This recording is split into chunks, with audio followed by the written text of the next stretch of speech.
देहरादून से हैं, कीर्ति ठक्करियाल ये भी देहरादून से हैं और चंद्रकला भी हमारे साथ हैं, ये भी देहरादून से हैं। तो हम लोग जब से अंकिता भंडारी हत्याकांड हुआ है तब से उस पर एक संगठन के तौर पर पूरी नज़र रखे हुए हैं। जब ये सितंबर 2022 में ये घटना हुई, उस समय जो धरना प्रदर्शन जुलूस वगैरह हो रहे थे, उस सब में हम लोगों की पूरी भागीदारी रही। और उसके बाद जब ये बातें आ रही थी कि किस तरह से पुलिस ने इतनी लापरवाही की है और जांच सही तरीके से नहीं हो रही है, लोग बराबर सीबीआई जांच की मांग कर रहे हैं, लेकिन उसके बाद भी इन्होंने एसआईटी गठित की और कैसे वो रिजॉर्ट में जो कमरा था अंकिता का वो तोड़ा गया और जो रेणु अधिकारी का की जो भूमिका थी, वीआईपी का जो रोल था इसमें, उन सारी बातों की जब उपेक्षा हो रही थी तो फिर हम लोगों को ये लगा कि हमें भी अपनी तरह से इसमें कुछ करना चाहिए। और क्या करना चाहिए इसके लिए, जैसे हम एक महिला संगठन है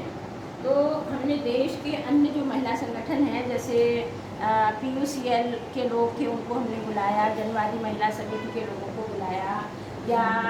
और भी संगठन हमारे साथ थे, हाँ ज्ञान विज्ञान समिति के भी लोग थे। तो हम 20 लोगों की हमने एक टीम बनाई पूरे मतलब उत्तराखंड से और बाहर से भी, और हम लोगों ने 27, 28 और 29 अक्टूबर को पूरे घटनास्थल की और पौड़ी में जाकर के वहाँ गांव में उसके माता पिता से मिले, देहरादून में हम तमाम अधिकारियों से मिले और जो ऋषिकेश में आंदोलन कर रहे थे लोग उनसे मिले और हमने अपनी एक रिपोर्ट प्रकाशित की। तो वो रिपोर्ट हम अभी आप लोगों को सबको देते हैं। वो ये फरवरी 2023 में दिल्ली में हमने सभी जगह किया, देहरादून में भी, दिल्ली में भी, नैनीताल में भी, हल्द्वानी में भी, सब जगह इसको रिलीज़ किया, श्रीनगर में भी रिलीज़ किया और अभी हम जहाँ जहाँ जा रहे हैं तो उसको हम दे रहे हैं। तो इस तरह से हमारी भूमिका इस केस में लगातार इस बात की रही कि अंकिता को न्याय मिले। बस एक ही मांग थी कि अंकिता को जो हुआ सो हुआ। और दूसरी बात ये भी थी उसकी, जिस तरह से लड़कियां पढ़ लिख रही हैं, उनको पढ़ाया जा रहा है, आगे बढ़ो कहा जा रहा है, वो जब जॉब करने निकलती हैं तो उनके लिए क्या स्थितियां हैं। और जैसे पर्यटन, इसको पर्यटन का मतलब ये केंद्र उत्तराखंड बिल्कुल पर्यटन राज्य के रूप में स्थापित किया जा रहा है, तो पर्यटन के तौर पर क्या काम हो रहा है, क्या क्या रजिस्ट्रेशन है ना, इन संस्थाओं का रजिस्ट्रेशन है, इन लोगों की कार्यवाही कैसे चल रही है, पर्यटन में महिलाओं के लिए जॉब है तो कैसे जॉब है, किस तरह से हमारी लड़कियों को धकेला जा रहा है, मतलब किस ओर धकेला जा रहा है। तो ये सारे सवाल उस रिपोर्ट के माध्यम से हम लोगों ने उठाए।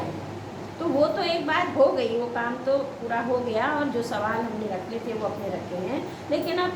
बात ये है कि अब तो यहाँ सुनवाई हो रही है। हालांकि जब हाईकोर्ट में इस केस में हाईकोर्ट में सुनवाई हो रही थी तो उसमें भी हम लोगों का नैनीताल में पूरा सपोर्ट रहा, और अब सुप्रीम कोर्ट में भी गए हैं सीबीआई जांच के लिए, तो वहाँ भी हम लोग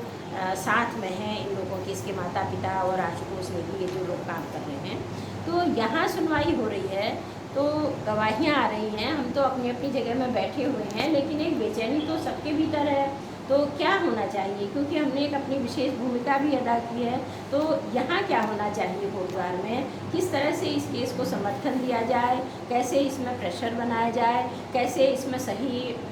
मतलब केस में पैरवी हो। तो इस सब के लिए ही हम यहाँ आए। कुछ लोग देहरादून से आए, कुछ हम नैनीताल से आए, और हम ये देखना चाह रहे हैं कि यहाँ के लोगों की क्या स्थिति है। तो हमने यहाँ 2 बजे से एक बैठक बुलाई थी, उसमें हमारे साथी आए हैं और हम उसी बात पर विचार विमर्श कर रहे हैं। और हमारा यही था कि आगे को कैसे ये केस चले कि अंकिता को न्याय मिले। तो इतनी